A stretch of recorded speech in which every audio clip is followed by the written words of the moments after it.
Have you ever heard the phrase, "if these walls could talk"? Well, it is a fitting one to apply to the Carnegie Visual Arts Center located in the heart of downtown Decatur. I've been a docent at the Carnegie Visual Arts Center since August of 2023. It has been a great honor to become part of this building's rich history.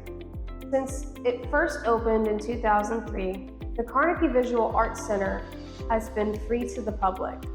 But you may be wondering how it all started. Join me as we explore the history of the Carnegie and discover how it became what it is today. First built in 1904, this building has many stories to tell. Long before it became an art museum, the Carnegie Building served as the Decatur Public Library. It was just one of the thousands of libraries funded by millionaire philanthropist Andrew Carnegie. Despite his future success, Andrew Carnegie came from humble beginnings. He was born in a city in Scotland called Dunfermline. The town fell on hard times when industrialism made home-based weaving obsolete, causing workers such as Carnegie's father to struggle to support their families. After immigrating to America, Carnegie began working to support his family at 13 years old. His future job at the Pennsylvania Railroad granted him his first access to books, which were the sole source of his education. He invested in iron, oil, and railroads. These strategic investments contributed to his later success. In 1892, he founded the Carnegie Steel Corporation, which became the largest steel manufacturing company in the world.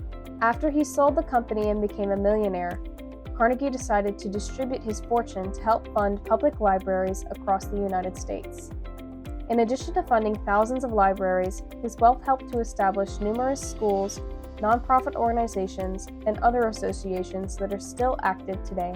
Without the efforts of Andrew Carnegie, the Carnegie Visual Arts Center would not exist today. With many parts of the original structure remaining intact, the spirit of the library remains, despite it no longer serving as one. The Carnegie Visual Arts Center is a nonprofit operation, funded by members of the museum, grants, and fundraising events.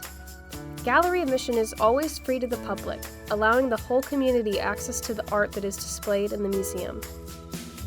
The Arts Center would not be what it is today without the efforts of one crucial individual. Kim Mitchell, the current executive director, has worked at the museum since it first opened to the public in 2003. As the sole executive director, Kim helps the Arts Center apply for grants and is always looking for new opportunities to connect with the community. My name is Kim Mitchell, and I'm the Executive Director at the Carnegie Visual Arts Center. I oversee the day-to-day operations at the center. I work with our Marketing and Education Coordinator, our Exhibits Coordinator, to have all the programming that we offer to the community. How I got involved with the Carnegie Visual Arts Center is kind of an interesting story, because before there was a Carnegie Visual Arts Center, there was a Decatur Arts Council. And I had moved to Decatur with my husband. We were new to Decatur, and one of our neighbors came and knocked on our door one day and asked me whether I'd be interested in serving on the Decatur Arts Council. And I said, well, I'm not an artist. I like art, but I'm not an artist. She said, you'd be perfect. And so that's how I got involved. And it is all, since then, has evolved into the Carnegie opening and us raising money to open the Carnegie. And then all these many years later, us being an arts center and being very active in our community. When the Carnegie Visual Arts Center first opened, there was not an arts center in Decatur. Arts community was really young. We wanted to bring arts into the downtown of Decatur and it become more of an art-based community.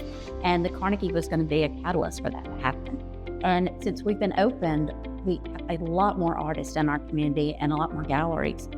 So it's really made a difference, us being here and kind of being the foundation for the arts. River clay has always been real important to the Carnegie because way back when, we had a small arts festival called Art Walk. And it was very difficult for us because we were trying to use it as a fundraiser and it just wasn't working out. So we discontinued it. But the community again came back and said, hey, we really want an arts festival in Decatur. And so we got a group of people together and served on that committee so that we could have River Clay, which is a fine arts festival that's all around our city hall. It's 9 years old. So we're very excited about it. We have about 60 artists that are with us each year. And it's a really nice, small fine arts festival that brings awareness to the arts. Carnegie Carnival began in 2011. We needed a fundraiser that would be our main fundraiser and something that we could work on all year long. And we wanted something that included arts and music and everything we felt downtown should be about. And that's the reason we decided on the Mardi Gras style parade. It just fit perfectly. It also enabled us to go outside of our four walls and be with all the people in the community and for everyone to be able to enjoy something. And so whether they know about the Carnegie or not, they are going to learn about the Carnegie because we're going to be out there in the streets. Carnegie Carnival is an economically driven fundraiser, and what I mean by that is that many people benefit from it. The downtown businesses benefit from it, other nonprofits benefit from it. So it's just not the Carnegie, it's many other organizations. And that's the reason that we're going into our 14th year, is because it incorporates the entire community. The Carnegie, I hope, is always a place that you feel welcome, that it's a casual atmosphere that anyone could walk into, whether you've been to an art museum or not, and feel comfortable. That is really important to me. This whole process has been very personal for me. It's like my third child, because we started from the ground up, from an abandoned building, and then have built it into what it is today. So it remains exciting and it remains vibrant, and so we're just really thankful for what the Carnegie has represented in our community. Some people who benefit directly from the Carnegie Visual Arts Center include artists themselves. Some of the artists the museum showcases in the gallery are local, and others are traveling exhibitions. With each new exhibit, the Carnegie strives to bring more cultural diversity to Decatur. Aside from showcasing artists' work in their gallery, the building is used by the surrounding community for many other purposes. It is used to host art classes, yoga, and a kids' summer camp, to name a few. The Carnegie is also involved in several community events.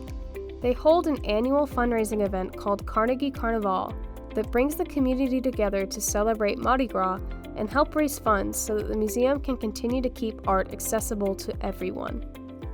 The Carnival fundraising season spans from October until the Saturday before Fat Tuesday, when the nightly parade is held. Organizations all throughout the Decatur area band together to create parade floats to entertain the whole community. At the end of the fundraising season, whoever raises the most profits for the museum gets crowned and solidifies their place as Carnival royalty. The story of the Carnegie Visual Arts Center, from its origin as the Decatur Public Library to the special place it is for artists today, has been a long journey, filled with many twists and turns. However, one thing is for certain: the Arts Center now plays an invaluable role in the community, not just for artists, but for everyone. If you ever happen to find yourself in the area, make sure to come check out the Carnegie Visual Arts Center and discover for yourself why it holds a special place in so many people's hearts.